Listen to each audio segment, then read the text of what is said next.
Hello guys, LEGO Master Reviews here, and today I'll be doing a review on the LEGO Star Wars set 40730, Luke Skywalker's lightsaber. This was a gift with purchase for any purchases of the Cell Barge on its first day release. I believe it was supposed to go on a little bit longer, but it sold out on the first day, and it's been very expensive to get ever since. I've been seeing it go on the aftermarket for anywhere between like $100 to $200, so very expensive. I was lucky enough to get it with my purchase of the Cell Barge, but in this review, I'll show if it's worth spending that money to get this sealed and to build it up, or if it's worth parting it out. So without further ado, let's jump right on into this review. I wanted to start by just taking a look at the box. You can see they obviously have the lightsaber there as well as the stand, but there's also a very nice green tint in the background, which I think looks so sick. You also have the Star Wars logo there, the LEGO logo, and you can see that it says Luke Skywalker's lightsaber, Return of the Jedi, Star Wars, and you have some information about the set, as well as some very nice greebling detail, which goes to the very bottom of the box, and it also continues to the back of the box. And you can also see you have an image from Return of the Jedi there, as well as the size of the actual lightsaber. You have the Star Wars logo, the LEGO logo, and you can see it shows the back side of the lightsaber with, once again, that green tint. And you can see on the side of the box, you have the very, kind of top of the lightsaber there, as well as the Star Wars logo, the LEGO logo, and some legal mumbo jumbo on the other side. And you also, on the top, have the LEGO logo. It says Luke Skywalker's lightsaber in different languages, as well as the Star Wars logo and an actual piece from the set. So overall, I think the box is very, very cool, and I really like the green tint behind the lightsaber. The instructions came in very nice condition. As you can see, I promise I did not do this myself. This is how they came out of the box, which really sucks because I actually ended up just having to use the online instructions, because it was literally impossible to actually build while having to hold the page down. So that really sucked, but I think it still looks very cool. I really like how the lightsaber is at an angle in the front there, and you can see there's the Star Wars logo, the LEGO logo, and the set number. And opening the instructions up, you can see it's kind of like the UCS style instructions. So you can see that it says Luke Skywalker's lightsaber, and there's actually a read about the lightsaber, and you can see you get the actual image of Luke Skywalker with his lightsaber there, and you can pause and read that if you want. You also have the designer there, and after that, you just got an ad for the LEGO Star Wars book that no one bought. And then you just get onto the build of the set. So I think the instructions are cool. I like how it gives you some very cool artwork on the front, and the read-up's very nice, but I just wish mine came in better condition. Now, taking a look at the lightsaber, you can see it looks incredible. It's 11 inches long, and there is a Technic rod going from the very back of the set to the very front, so you can see it is a bit bendy, but I really don't think any of the pieces would ever actually fall off. You can see just swooshing it around and playing around with it, none of the pieces will fall off. Maybe if you drop it, these ones would actually break off, but it's a very easy fix, so I really like how sturdy it is.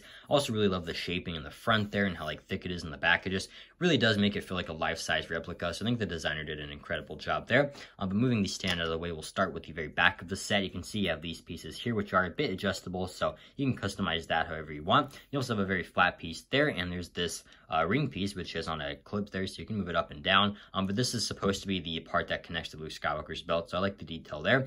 And then you get to this little section here, which looks pretty basic, but if you take this back section off and open this up, you will actually find two translucent green pieces, which is supposed to be the kyber crystal of the set. So that is such a cool Easter egg that you can't even see once the set is fully built, but the fact that it's still there, I just really love. After the kyber crystal, that leads you to the ignition switch of the lightsaber, and you can see that there is a green piece right there, as well as a red piece there, kind of signifying on and off.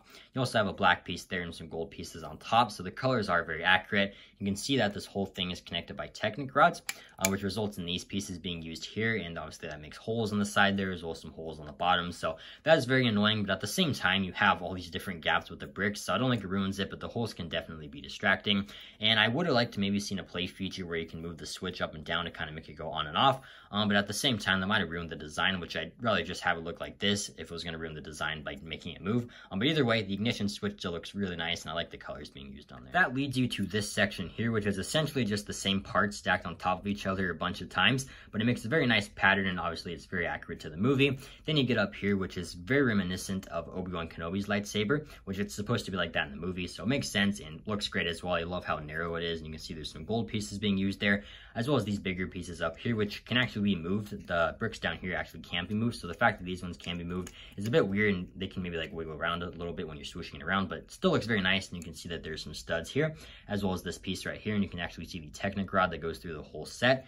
And if you take this off, you could obviously add your own translucent green pieces to make the blade for the lightsaber. So that's also very cool, and I might do that in the future. So I love how LEGO gives you the option to do that. But overall, I think the lightsaber does just look incredible. I love how swooshable it is and how fun it is to play around with.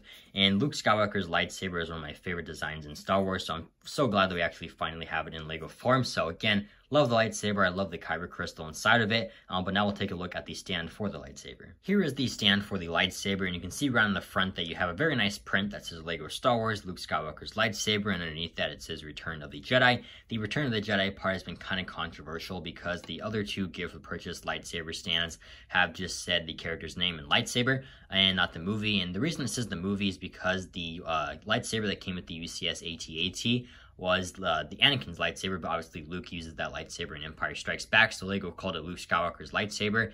And now here, since they already called one Luke Skywalker's lightsaber, they just had to put Return of the Jedi. So some people are upset about that. And all of this really could have been solved if Lego just called that lightsaber Anakin Skywalker's lightsaber. But either way, I don't mind it because I don't even own those other two lightsabers. I just wanted to let anyone know who actually has those lightsabers that it's not going to match up. But again, I don't own those other ones, so I really don't care. But it is there for those of you wondering. And you can see that you have this whole thing on a hinge here, so that can move up and down. You have some studs back here, which you can maybe place a Luke Skywalker minifigure if you wanted to.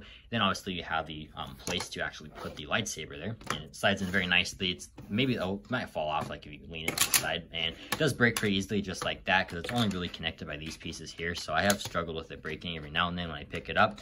But still, very nice stand. I like the print in there because I don't actually have those other two lightsabers, and it's really, really nice to actually have a little way to display Luke Skywalker's lightsaber. But if you don't like the stand at all, you can actually have the lightsaber stand up like this, which I think is pretty funny if you want to have it like that, maybe against a wall or something. It's not super sturdy, it might fall over, but either way, the stand is nice, and I like the print in there since I don't own the other two lightsabers. And obviously, the lightsaber looks great next to the UCS Jabba Cell Barge, which my review is out now on the set if you want to watch that, but it looks great, but I don't think this is like a necessary thing you need to display next to the Cell Barge. Like, obviously, I was lucky enough to get the lightsaber with the Cell Barge, but if you get the Cell Barge a year after it released, you do not need to go out and get this set for $200 just to go with this one. Like, it's a cool display, but I don't think you have to go out of your way to do this. But either way, I still think it looks very nice, and I might display it like this. But that's going to do it for my review on the Lego Star Wars Luke Skywalker's lightsaber. Overall, I think as far as a gift with purchase goes, this is an amazing set, and obviously it goes great with the UCS Jabba Cell Barge, but I can just not recommend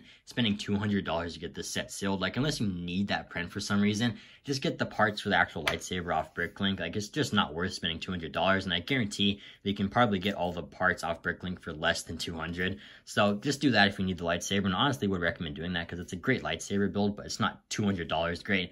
But still, love it a lot. I think it's the best hilt Lego's made so far, and I really do hope that Lego makes more in the future, whether that be gift with purchases or actually like sets on shelves. I would love to see that. Like, could you imagine a Darksaber one on shelves, or a Darth Maul's lightsaber, Mace Windu's, or Obi-Wan Kenobi's? Like, I feel like those would sell amazingly. I really hope Lego does that in the future. But either way, I love this set a lot. I would personally give it a 9 out of 10. I just don't love the holes there, and there's a lot of controversy surrounding the Return of the Jedi thing there. But if you don't own other lightsabers like me, it's not going to be a problem. So love the set a lot. I think it's a great gift with purchase. But let me know in the comments down below what you think of this gift with purchase. Let me know if you're able to get it when you got the Cell Barge, if you plan on picking it up or parting it out. Let me know, and I hope you enjoyed this review and have an incredible day. Bye.